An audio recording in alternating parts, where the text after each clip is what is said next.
Hello, and welcome to Let's Talk Protons. My name is Dr. Helen Shih. With me today is Dr. Mehta, perhaps the most famous academic radiation oncologist who has led the way in important clinical trials in energy oncology in the brain tumor space for approximately 30 years. What makes proton therapy different than other types of radiation? What does it mean for patients from their perspective, their experience, but also consequences, long-term outcomes? So proton therapy is a very unique form of radiation. As we know, light is radiation. As we know, radio waves are radiation. X-rays are the most common form of radiation that patients get to see in their healthcare journey, wherever they go. And high-energy X-rays, or photons, are the most common type of radiation that we use for treating cancer. Protons are just another form of radiation, but unlike the wavelengths of radio waves and light, protons are actually particles that are accelerated with energy and deposit radiation dose. The big difference between protons and high-energy X-rays or photons is the fact that photons continue through the tissue that is being radiated so that everything downstream of the tumor is also getting exposed. Protons don't do that.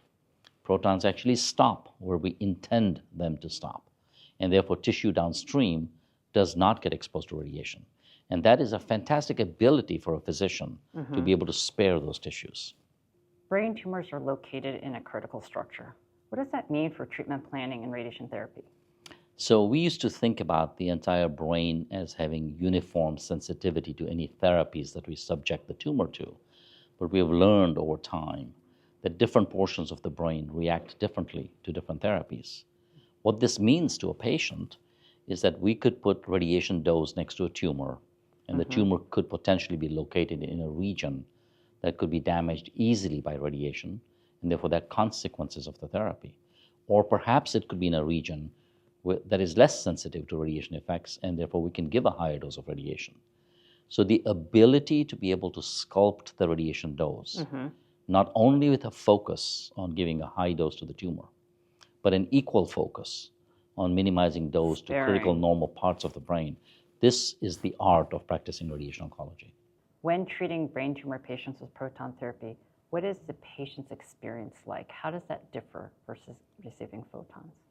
There are some very intriguing, subtle, but important differences in the patient's journey through proton versus photon therapy. With photon radiation, X-ray radiation, a bigger swathe of the skull gets exposed to radiation. As a consequence, there's a larger volume of hair loss. With protons, we use smaller targeted fields from multiple directions, and as a consequence, the hair loss is focal and patchy. Other things like fatigue, tiredness, they are seen less often and with less degree of intensity in patients receiving proton therapy. There are other subtle things in terms of radiation dose to distant tissues. For example, there are glands near the eye, lacrimal glands that produce tears. Sometimes with photon radiation, modest doses of radiation will hit the lacrimal glands and dry eye can be seen. This can completely be avoided with proton therapy. So these are small, subtle things, but they're critically important to patients, and most of these are more favorable for proton therapy. Which patients with brain tumors are most likely to benefit from proton therapy? And are there patients, conversely, who really don't need it? Indeed, this is not a one-size-fits-all solution. There are clearly groups of patients that derive the most benefit from proton therapy. So the first and most obvious group is children. So in children, because all tissue is growing, one of the negative consequences of radiation is the impact on growth. There is also impact on hormonal function. There is impact on intelligence and IQ, on hearing, on vision, on a number of different things. So hands down, in a significant majority of children with brain tumors, proton therapy is significantly superior to photon therapy. I would expand that to adolescents and young adults as well, because they have longevity in their favor. Now it's the same issue with them. I would further expand that to say even adult patients with low-grade tumors, tumors that are growing slowly, where there is substantial longevity, a patient is going to live for many, many years, they would derive benefit from the use of proton therapy. Examples include things like meningiomas, things like low-grade gliomas. These patients would benefit from proton therapy. Now, there are other situations where it's not going to make a difference. Let's say that somebody has got metastatic disease to the brain and they need whole brain radiation. They've got multiple lesions in the brain. The whole brain is the target. Protons is not going to do a better job than photons in a situation like this.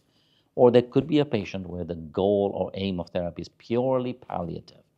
It's just resolution of symptoms and nothing more than that, and there's not longevity in the patient's favor. Such a patient might derive no or minimal benefit from proton therapy. Many patients worry that proton therapy isn't covered by insurance. We've come a long way in improving coverage, but how does coverage typically work today? Unfortunately, we have significant challenges and lots of room for improvement. What I tell my patients is to not despair. What I tell them is that most physicians that deliver proton therapy have experience with this.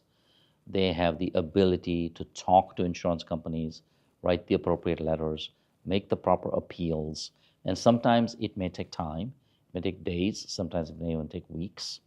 But more often than not, in a significant majority of cases, we are able to overturn the so-called denials and convince the third-party payers that this is rational. Well, that ends our session today. Thank you, Dr. Mehta, for sharing your wisdom and your experience to the community. Dr. Shih, it's been a pleasure. Thank you also.